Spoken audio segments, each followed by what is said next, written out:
Great to see you, Corey. Good to see you, Tony. Corey Lee with the Wrestling Observer. Two quick questions. First, how are the pay-per-view buys looking in regard, and also the gate? And then the second question I have is, we are now, I think, in the second area of the pay-per-view where Bleacher Report is not part of pay-per-view audience. Has there been a drop-off? Have you noticed anything different about where the buys are coming from, either from the TV or some of the other, like Triller and YouTube and all that other stuff? Well, you gave me a great segue. So to answer I'll go to the second question first, because it was a really good question, Corey. It's been huge for us because now for over 5 years, Bleacher Report, since the beginning, BR Live originally, then Bleacher Report had been the exclusive digital domestic pay-per-view arm for a long time, for the most part, for the better part of 5 years. And it was a huge change at WrestleDream, and that's why we were so excited about the WrestleDream buys, because really we needed cable, satellite, and all of our digital providers to really pick up, and that's why we were so happy to do a really good number for WrestleDream. Tonight now, because Bleacher Report was such a huge part of our same night projections, because it's Warner Brothers Discovery, it's our business partner, we got lots of really good data and able to project, because we don't necessarily get all the cable and satellite buys. Now cable and satellite have become, for now, in this time, maybe a bigger piece, as have all of the digital providers, YouTube, Triller, BBB.com, all picking up more of the domestic streaming slack now, and we're expecting all these different providers, but for many years we pushed everything to Bleacher Report. So I was really, really happy with WrestleDream. I'm not sure yet on tonight, I don't really have all the numbers yet. I'm very optimistic. I strongly suspect better than WrestleDream, and therefore really, really well. It's an exciting time for us. Last year WrestleDream also performed really well, and to come in this year for the second year of WrestleDream, we were really excited without Bleacher Report to do good numbers. I expect tonight Full Gear will also do great, probably even better than WrestleDream, and then expect we'll close out really strong with World's End. And next year we'll be launching a new pay-per-view platform during the year, and when we go to Max, that's going to be really exciting too for our fans. Thanks for asking, Corey. Hi Tony, Katie Sokol with the Pop Break. So in a couple weeks, you guys are actually going to be doing Collision from GalaxyCon. Yes. You also had some involvement with San Diego Comic-Con, so I was wondering if that is something you were looking to do more in 2025, involvement with pop culture. Absolutely, we've had great experiences. Going to San Diego Comic-Con was tremendous. We're really grateful to Warner Brothers Discovery and all the great PR people in AEW and at Warner Brothers Discovery who helped put it together going to Comic-Con. We had great experience doing the panel, and we even put on a show there. Sometime I'd like to show it to you. Hopefully we get all the clearances for the Adult Swim, but the Adult Swim tag team tournament we had there was a lot of fun. If we ever get the rights to all those Adult Swim characters, I hope to show it all to you someday. We're really excited about going to GalaxyCon in December. It's a great opportunity for us in Columbus, Ohio to work with these great partners, and we had a great experience with Comic-Con. I think GalaxyCon is going to be great, and it's exciting that we get to bring it live on Collision on TNT on Saturday, December 7th in Columbus. Thanks for asking. Mr. Khan, how you doing, my brother? Hey, I'm very well. How are you? I apologize for my best friend's outburst of knowing half my life, man. You know what I mean? Barry one of the greatest wrestlers alive, Will Ospreay. So my apologies, sir. Two-part question, brother. Listen, you've done such a great job with independence and gaining talent through that one. You know what I mean? And getting some up and comers to your company. Then I see WWE coming up with this new advent of WWE ID.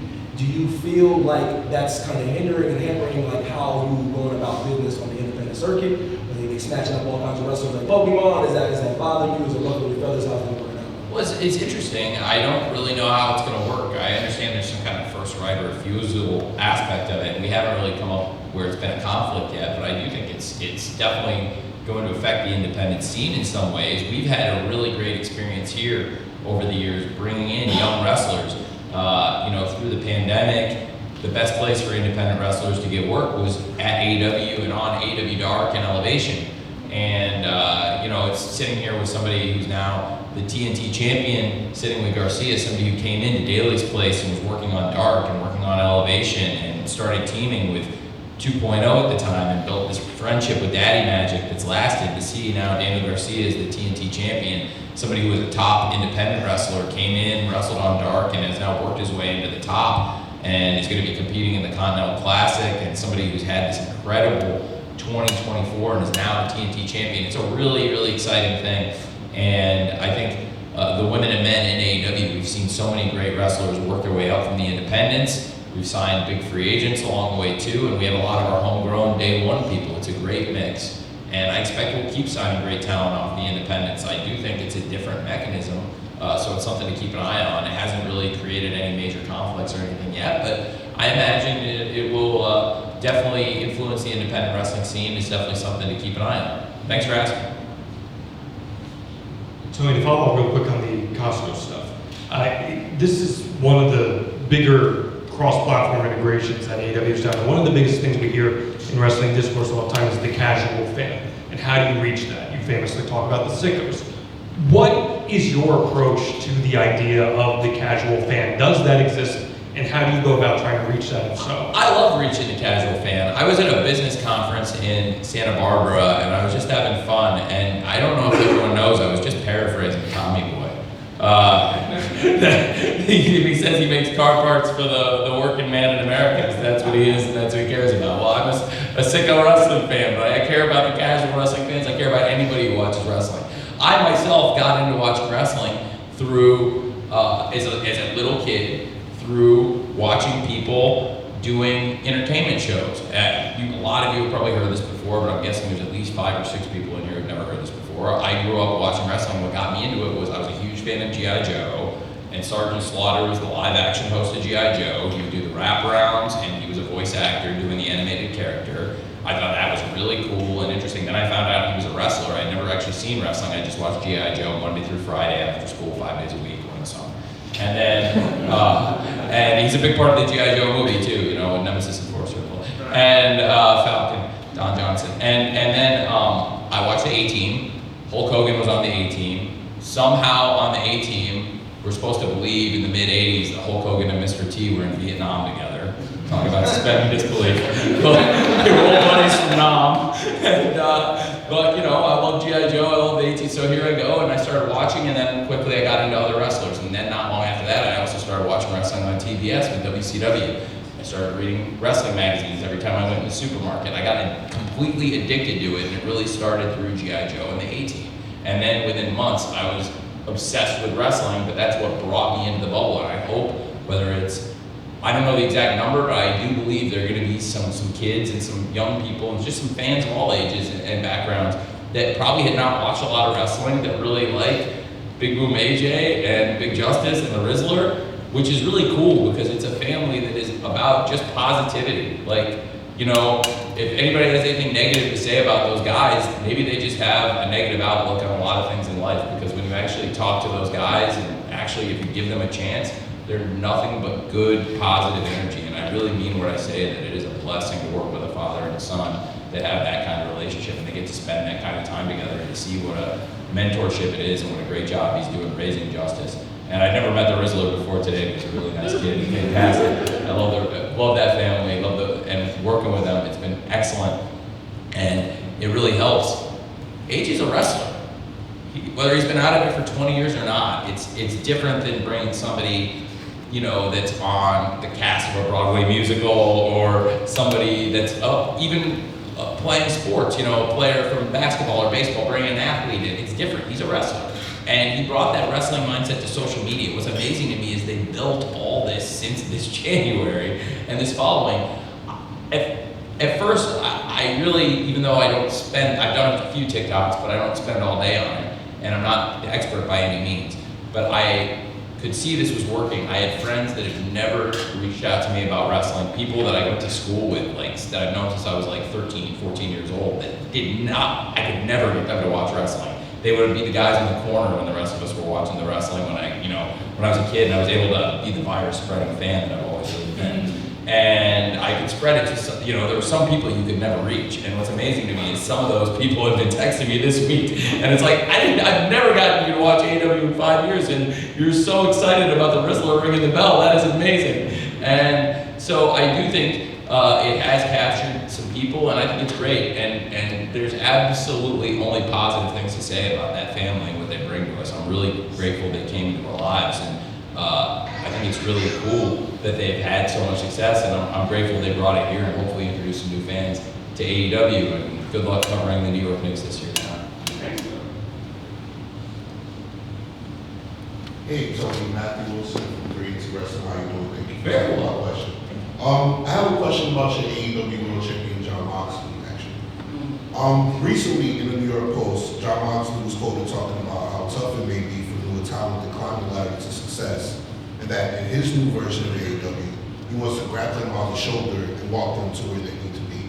Now, storyline aside, as your AEW champion, how great does it feel to have an AEW champion who cares so much about the future of AEW and wants to walk them to success? It's the greatest thing in the world. I'm very fortunate to, first of all, work in AEW, and I'm very fortunate to work in a company where we have the 4-time world champion, and it's the 4th time that John Moxley is the champion. All 4 times, it has made the company better. And even though Bryan Danielson is probably my best friend in the entire world, the fact is I've worked with John Moxley a long time too, and even though I don't agree necessarily with what happened to Bryan Danielson, I miss him every day. I miss working with him every day. John Moxley is so great for this business, and we need John Moxley, and I have to accept what happened. I also have to say that all 4 times John's been the champion, it has been straight up. He's been nothing but positive for the business of the company. And then backstage, you're absolutely right about what you said, and then you look at the effects and you see what's happening. Private Party, John beat the hell out of those guys, and they've always had it in them. But after they got roughed up, after they got beat up by John, Claudio, Pac, and the Death Riders, I really think that we saw the best version of Private Party we've ever seen. The most confident, they've been through hell, and they stepped up and they went through the fire. And I do think John Moxley had a lot to do with that, and that's a good example of it. And I think it's only the beginning, but I do think all 4 times John Moxley's been the world champion of AEW, very great things happen, and he's quite possibly the most important figure in the history of the company. Thank you. Tony, Liam, with Screen Rant, excuse me. Oh, Screen Rant. Screen Rant, yes sir, new company. Anyways, I wanted to check in on the status of 2 wrestlers who are active now, but active in different companies, it seems like, while still being AEW talent. Ricky Starks recently got a match announced for GCW, and Kenny Omega is going to wrestle at Wrestle Dynasty against Gabe Kidd. Both of those guys, huge crucial parts to AEW over the past 5 years. I'm just curious when we're going to see both of them back in AEW ring specifically. Well, I think we got to keep an eye on in the future, not to give away things, but very excited about having our stars participate in other promotions. And you mentioned Wrestle Dynasty. I think we see Kenny Omega will be competing for Wrestle Dynasty. Is actually a collaboration. It's New Japan Pro Wrestling, but it's working with ROH, Stardom, and AEW. That's going to be a great show. We're very excited about that. We have a lot of really cool things coming in January.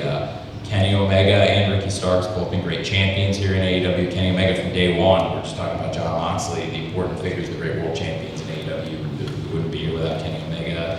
And that's definitely something to keep an eye on for the future when some more of these great stars will be back in AEW. Now, if you were in the arena right now, and if we were the fans, you'd be getting a "This is Screen Rant" chant. My new bosses will appreciate that. This is Screen Rant. Looking ahead to 2025 and with the scheduling of certain buildings, it looks like you took a more unique approach in scheduling buildings in 2025 for TV tapings. What's the strategy behind It it? makes total sense to me. One of the buildings we're going to run, Josh, and it's good to see you, Josh, is Cedar Park, Austin, Texas. That building is perfect.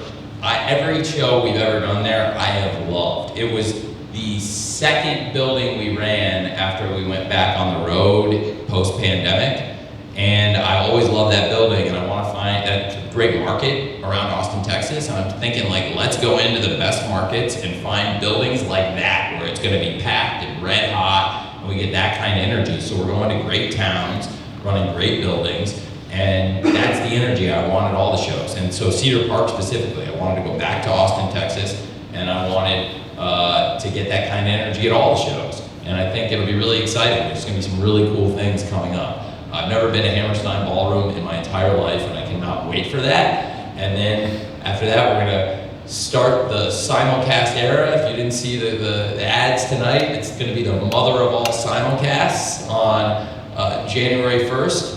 And it's gonna be really cool. We're gonna make history in pro wrestling in Asheville. Fight for the Fallen. We're going to do it for a great cause, and it'll be the first wrestling show ever to simulcast, streaming and cable, TBS and Max, and we're excited to make history in some great venues. Thanks for asking, Josh. How's it going? John Kiernan from the Ropes and Riffs podcast. It's been something unique that you guys did by using the November Rain music and creating a music video to hype up Full Gear. What was the impact of using November Rain in the promo package, and can we expect more of that with licensed music like that? Well, we use a lot of licensed music here historically, and I think that this was a great example. You know, that song has been used in the past to promote events. This was the first time anybody actually properly compensated Guns N' Roses, and it's the only time that the video will survive on a streaming service, because we'll use the song in perpetuity, and it'll always be part of the TV and the Full Gear, and it'll always be part of the library in perpetuity. So that's pretty cool. It was a great video, I thought, and then we were able to use it again, and I can tell you now, we're gonna use it again this week, because we're still in the month of November. We're gonna look back at Full Gear, and we're gonna look into the Continental Classic this week as we approach the Continental Classic. Tomorrow night, we'll look at a selection special. We'll start announcing participants for the Continental Classic and Selection Sunday, and I'm very excited about using November Rain again.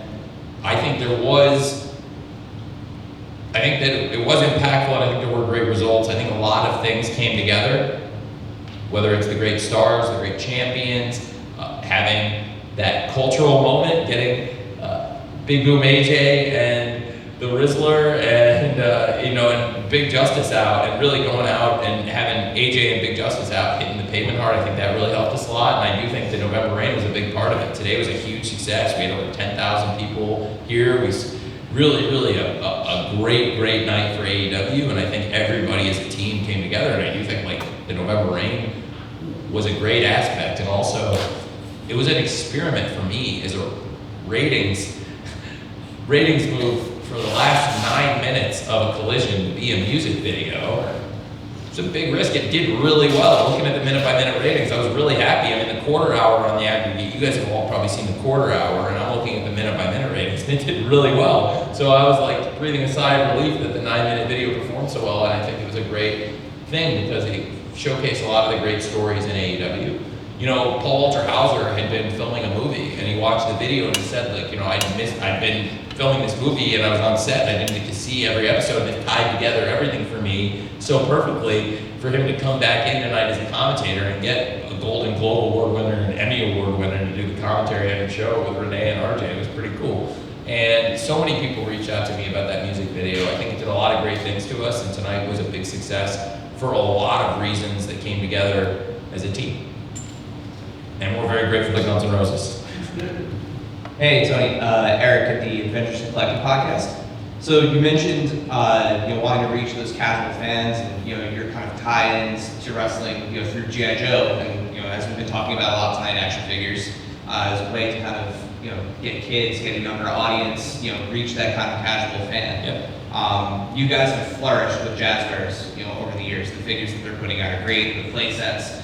One thing we haven't seen is some of the iconic vehicles that have been featured on TV. So whether it's the golf cart, whether it's Sue's van, or on the lead up tonight, the scapegoat bus. So what are your thoughts on maybe getting some larger set pieces and vehicles made? It's a great idea. I think it's a great idea. I hadn't thought about it, but I think you have a great point. There's been some great vehicles and some great vehicular moments in AEW. So it's something to keep an eye on. It's a great point. And when you get experts in collectibles and toys in here, you get great ideas. So you guys have had some great thoughts on that tonight, and that's a good point. Thank you. Thank you. Hey, Tony. Your energy is so positive and inspiring, and it clearly resonates throughout the entire company. So in an industry where people in a high position of authority or power often do unsavory things. How do you manage such a high level of success and communicating with so many people while maintaining a sense of integrity and not losing your soul? I really love the work, and I'm a people person, and I'm also very analytical. You know, I really love to go through data, but I also love to work with people, and I think it's served me well. I think it's served me well starting in an executive role pretty young, and I've been able to keep my enthusiasm now, and for a 42-year-old executive, I have a lot of experience, and have been a sporting director in English football for 9 years, and have been worked almost 9 years now, in my 9th season, and have been very blessed to do this for 5 years and loved every minute of it, and I just great. And when you work in a sport that's 52 weeks a year, I'm really fortunate. I haven't had a week off since Christmas 2019. Haven't had a week off in 5 years, and I'm very blessed because I think it helps keep the energy up. I don't want to get off the treadmill. I absolutely love it because it's so fun, because you get to come, and I really enjoy the people I work with. There are absolutely challenging moments, there are challenging experiences, but I love it. It's wrestling, and we're all very fortunate to be here, and I try to maintain that mindset and be very grateful. Tonight's one of those nights where it's like, there's over 10,000 people, they're going crazy, you have all these great moments, and there's so many great things happening in the company, and when you do it 52 weeks a year with no break, it's really, really special when you hit these high points, because you grind for weeks to reach a moment like this to pay-per-view, and there's been so many great moments that we talked about the video package for 9 minutes of November Rain, to see all these great things that built to tonight, and then have tonight be such a great success. That's what makes it so great. And then I get to go home for Thanksgiving and do it on Wednesday night in Chicago. So thank you very much for asking. Do 2 more questions for Tony. Hey Tony, any update on Adam Copeland and his injury? It's a great question. Adam Copeland, we've been missing him very, very much. He was doing so great this year for us as the TNT champion. We really missed the Rated R Superstar very much, and I can't wait to hopefully at some point in the near future get him back. It was really a devastating thing, and we're very blessed to have such a great roster in AEW, because everybody really stepped up, and when you lose somebody so valuable to the team like Adam Copeland, it's always going to hurt, and as soon as we can get him back, it's going to make a huge positive difference to have Adam Copeland back on this team. Thank you for asking. We really missed the Rated R Superstar, and that was one of those really hard things that happened at the MGM Grand in Double or Nothing when we lost Adam from the roster temporarily, and whenever he gets back, we're going to be so excited. Thank you for asking. I got maybe 2 more because I have my friend here. Hello, DJ Krssi from Wrestle Bars. Is there anything from the 80s era that you would like to bring back? Like, let's say, the ice cream, or like something like classic like that? Something from the 80s? Yeah. There's music. I mean, I like that music.